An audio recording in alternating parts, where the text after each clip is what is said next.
There are parts of Great Britain that are rich in Lithuanian history, and we are standing right next to the building where Bradford Lithuanian club Vytis used to operate for decades. And we talk with Simon Grybas, who is a grandson of a Lithuanian, and his family was instrumental in running this club, and he knows lots about Lithuanian history here in the United Kingdom. So what was here, what was this club, who were the people who established it, what was this older Lithuanian community than the current immigrants? Their family were sent to Siberia, or the threat of them. Lots of these people were very intelligent people who came here, doctors, nurses, you will see in the cemetery, the different types of people what were there, and they were the fear of Russia was greater than the fear of the German occupation. So many of them fled and entered into Germany, either into displacement camps or other ways to get out of Lithuania. They then was in these camps, in these work camps in Germany for many years, 3-4 years, established scouts within Germany, helped with schools. This is how Vasaros Šešiolikta came about. And then the war stopped, and then there were too many Lithuanians in these displacement camps, and they needed to work. They needed to get out. They wanted to get as far away of Russia as possible. And then there was a possibility to come to Hull, to England.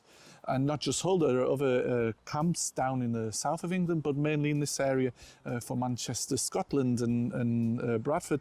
They went to Hull to the camps. When I say camps, it's not a nice teepee and sink type of camps, it's a wooden hut. And they were given these wooden huts and shared showers, shared baths, shared sinks, and they had to work. It was their choice to work because they wanted to get a passport. They had no documents, many people, because they were either raped, pillaged, or stolen from them through the war. So these people had nothing. They got to Hull, then worked on the land. Great Britain's coming out of the war and had rations and famine and problems with food. Lithuanians are very good with their hands, and Polish people as well, not just Lithuanians. And they knew how to cultivate and work in agriculture. After 2 years of doing this, they were given their naturalization papers that they could apply for a job and apply for a passport. From Hull, many people went to Coventry, Birmingham, Manchester. A lot of people came here because of the mills, because of the work, because of the wool and the factories. Again, good with hands, Lithuanians work hard, don't complain. They come, they work, and they work really, really hard. And then my grandfather, Stasys Grybas and Ponas Bučys, and 5 other Lithuanian men started to get a little bit fed up of not being able to speak their own language. On the street, they had to speak English. They were being, not abused, but looked down on. There were so many foreigners coming here that the Brits didn't like it, the British people. So this idea comes about that we need a club, and not just Lithuanians, Hungarians and Latvians too. Their history is basically the same. They were all like fleeing communism. Yes, all fleeing, yeah. Mm-hmm. And they all came at the same time. They all came same time here. And then they started every week from their wage giving whatever they can. And they collected £1,000, and £1,000 was a huge amount of money there. They managed to collect £1,000, and they found this house. This was owned by a Jewish family, and they found the Estonian club as well. The Estonians, they had 1,300, and the Lithuanians only had 1,000. So the Estonians managed to get the more expensive house, and the Lithuanians got this house, but a beautiful house it was. So 1954 to 1956, this collection of the money from the Lithuanian people happened. And then in 1956, they bought this beautiful, wonderful, memorable building. And it was called Vytis after a Lithuanian coat of arms. Yes, yeah. yes. And what was going on inside, like you still remember it? So at the beginning, from memories, for when I lived here or stayed here at the weekends, it was a very different club to in the 1956. In 1956, many Lithuanians passed through here. It was a place to retain the language, to retain what they've learnt in school. The children, many children came here to study. On the top floor of the building, there was 3 classrooms. A lot of these, lots of these children are now in America because there were better opportunities, and they fled, again, not fled, they went to America. the main window here, and all the way to the back was the hall, the sale, and it fit about 100, 120 people in there. They would present, they would say poetry, they would dance there. At the top, in the top room, which was my bedroom when I was young, but before that, before when all the Lithuanians were here, it used to be the schools. They had 3 different schoolrooms in the attic. One for the grown-ups, one for the children, and one for the teachers preparing. So all the books, which are a lot in my house, are there. Then down here would be the kitchen, the first kitchen. So that would feed the picnics. Every Sunday we would cook zeppelini, shelter barche, all these soups, and that's how I learned my experience. And then downstairs, in the old days, would be the scouts, the beer cellar. Petrus Stanavicius, this guy who had the hats, you know, with the medals, he lived downstairs, and that's where I found him dead here. But he was the caretaker of the club. Half of this Lithuanian community from the 1940s and 1950s who came as displaced persons from Europe left United Kingdom for United States of America. Yeah. So how comes? Why was United Kingdom so considered not a good place for them to be, and they went to United States from there, even though it was safe from communism here as well? There's lots more job opportunities. There was lots more of advertising to go to, not just for Lithuanians, for English people as well. English people like to go to Australia. They had the 5 bob note, so they could pay for £5. They could go to Australia. They wanted to better themselves. It's cold, it's damp, it's at the end after the war, you know, and the work is very hard here, working in the mills. There they heard stories from previous Lithuanians that there is opportunity, that you can invest. So that people went from that. The people who stayed here always dreamt that we're closer to go back to Lithuania. So they stayed. They never went to America because they hoped quickly that Lithuania would become independent, and it wasn't so far to go to Hull, to get on the boat and to travel back through Eastern Europe to Lithuania.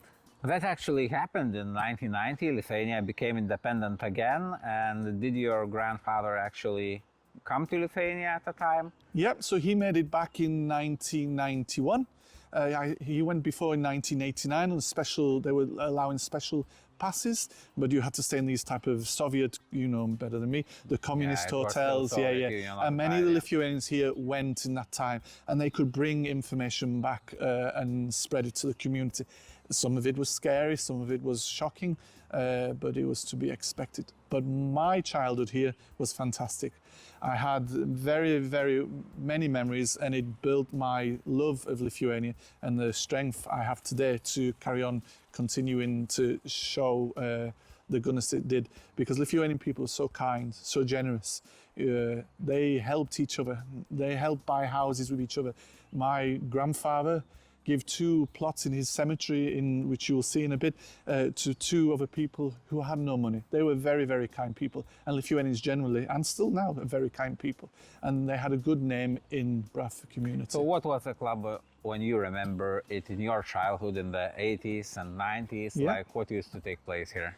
Okay, so on the ground floor here, there was a bar, very popular with the police, very popular with Lithuanians, very popular with different clubs from all around England. Upstairs used to be a hall where we all used to help to cook. Every Sunday there would be a mass, and every Sunday 100, 130 people, and if you couldn't fit in, you'd sit downstairs and you'd eat the leftovers, and they would eat, and nobody paid anything. It was everybody just brought things. They took it in turns to cook. So Aroma, she's still alive, but in nursing home, she was the one who mainly cooked every Sunday. We would sing, there would be poetry, paintings, egg rolling in the gardens, smoking fish. We go fishing, mushroom picking, and just trying to keep their memories alive and try and show the young people.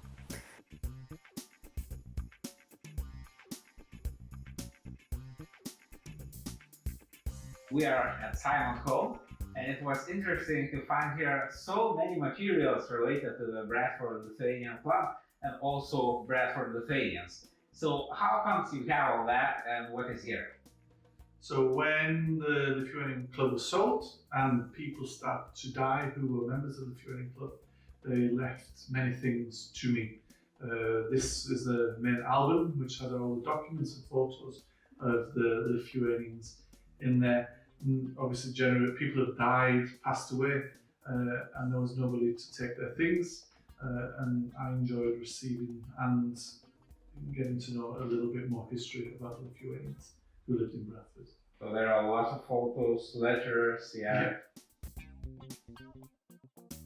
And yet in America, where many British Lithuanians actually left too, there are still many existing Lithuanian churches and Lithuanian clubs. Some, of course, closed down over generations, but it's still usually they operate for 100 years at least, maybe, and for 3 generations. And yet this club is no longer open. It was actually closed in the 1990s.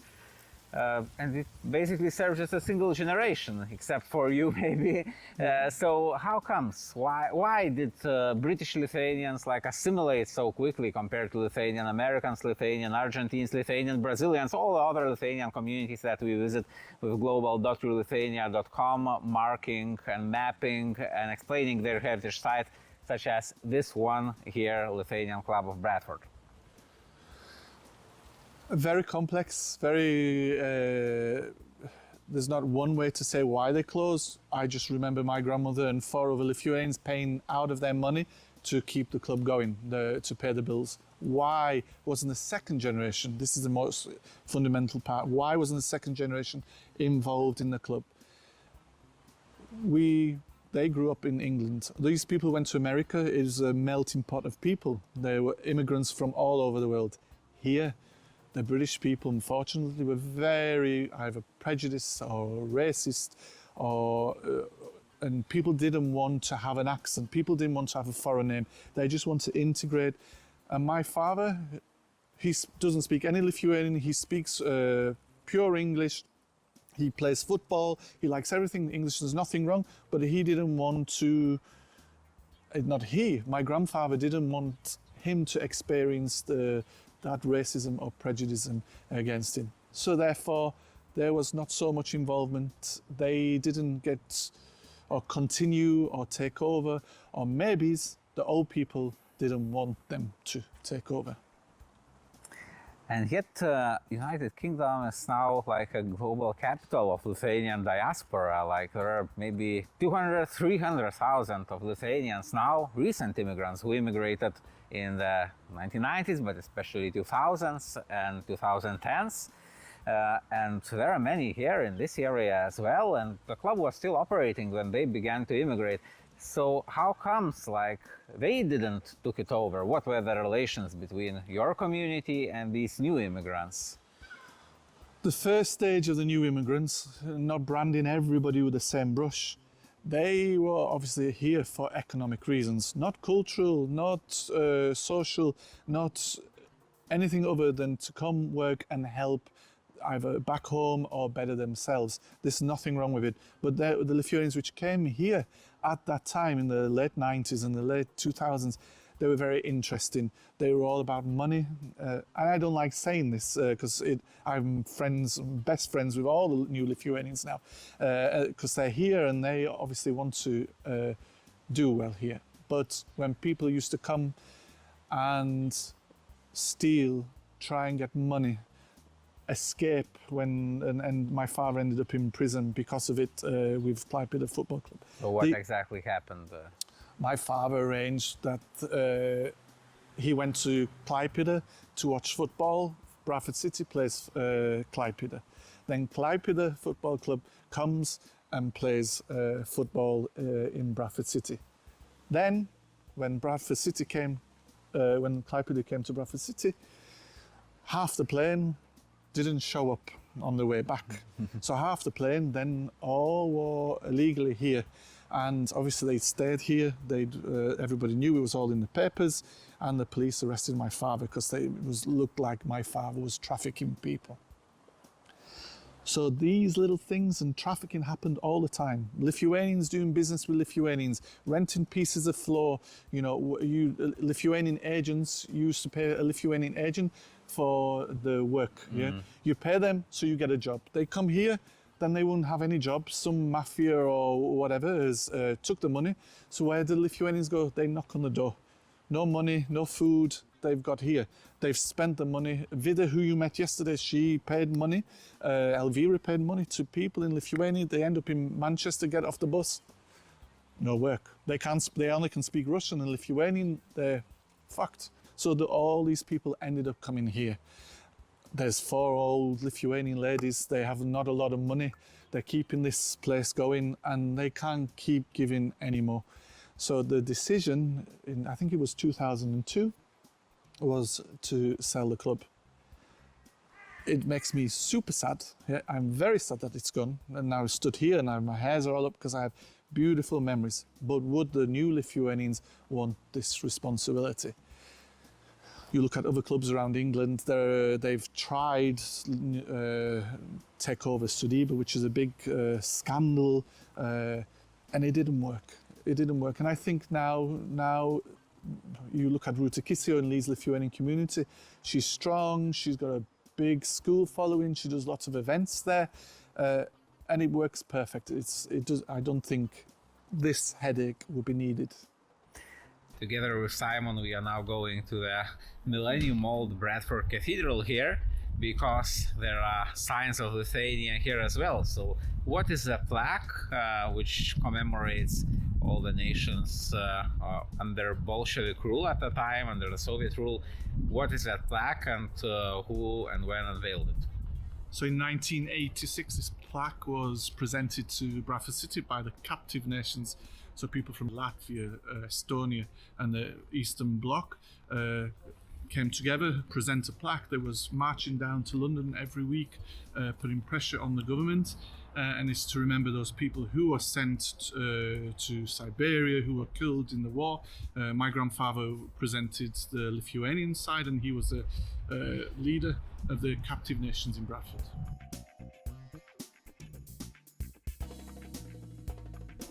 It's interesting when we travel the world with global.lithuania.com field trips, and we visit many Lithuanian clubs in America, let's say, and there it is quite common. Like in Philadelphia, for example, an old Lithuanian club from 1908 was taken over by the new generation of Lithuanian immigrants, and it's still well cared for. And it's interesting to see indeed that in Great Britain, where there are far more Lithuanians, new immigrants, than there are in the United States of America, this didn't happen, like neither here nor in Manchester, where a similar Lithuanian club existed and was closed, and nor in Headley Park, where the Sodyba was closed. And what were the relationships between those several clubs? Like, was it a kind of underground Lithuania where people from different clubs in different parts of England would meet each other like Lithuanian people? No, if the founders of this club had already died, you know, and it was the wives and some second generation, Roman was second generation. This club was left to them, and they didn't want. Nobody was coming. Nobody was joining the committee. You had to have a committee to have a community club. So basically, at the first generation, they would like have this Lithuania, like they would meet Lithuanians from Manchester, Lithuanian club, from Bradford Lithuanian club, from Belshul in Scotland. Yeah, very But nice. in the second generation, it all just like stopped. It stopped, yeah. Mm-hmm. And you actually have just a single grandparent from Lithuania. Correct. And many others maybe have more, and yet you are seemingly more interested in Lithuanian culture. You even speak the language. So how comes? Why?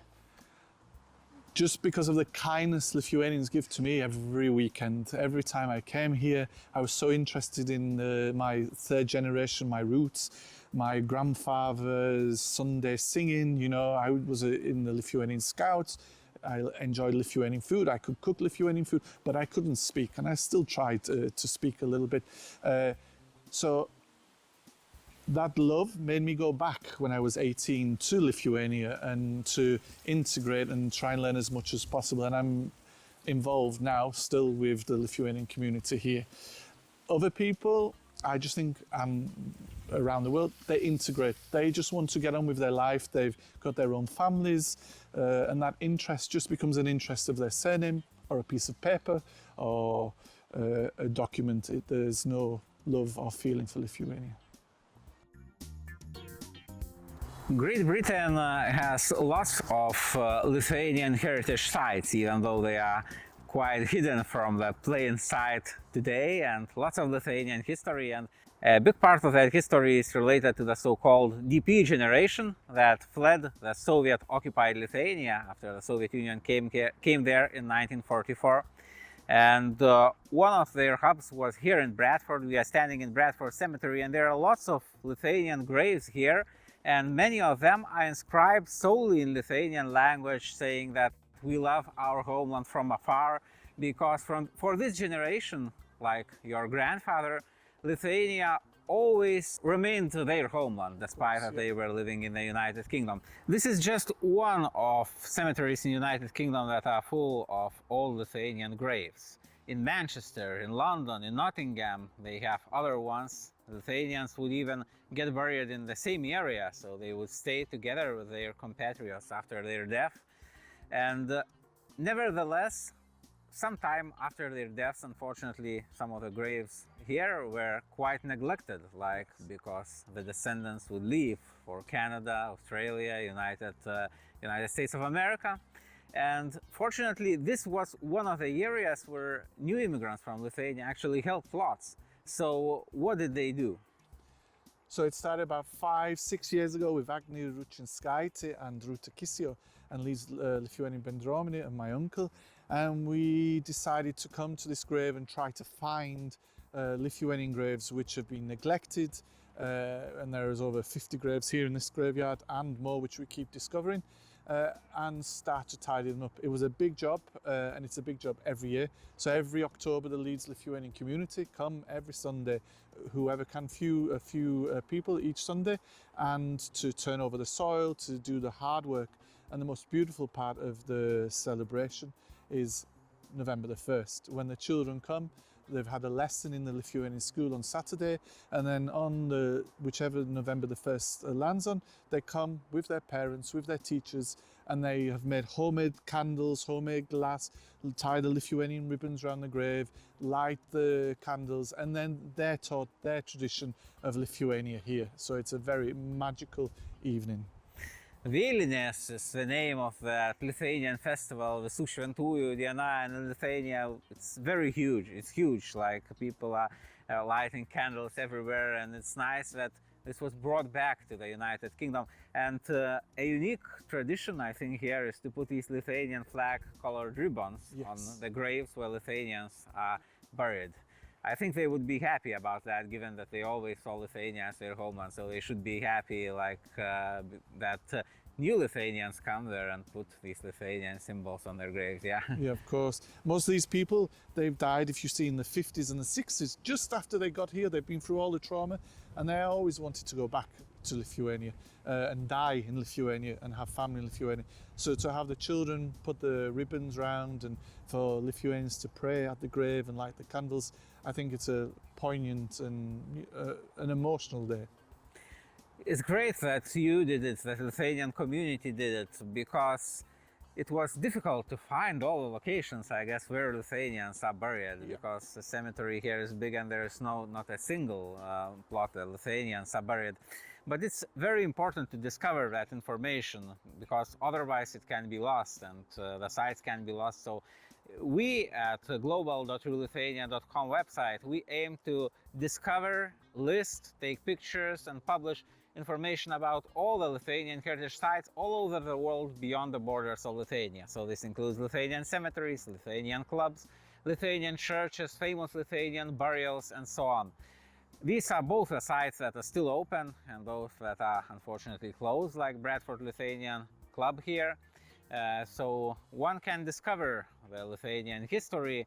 I hope if you live in some area which is rich in that history, check our page on that area and see what is available there. If you still don't know, or if you are just traveling, reach out for the local Lithuanian heritage sites, because I guess local Lithuanians and their descendants would be interested to meet you and share their stories. And it's a unique opportunity to discover a country through the eyes of a Lithuanian, like to learn about the historic Lithuanian communities that existed there, and they are a part of the tapestry of the population of that country, like Great Britain in this case. If you like interviews such as this one, I invite you to follow YouTube channel True Lithuania, because there will be many more such interviews from Europe, and there are already hundreds of them from United States and Canada and elsewhere, all providing a glimpse of that story of Lithuanian diaspora. And if you liked it, also click like button so the YouTube algorithm would show it to more people. Thank you very much and see you on the other videos.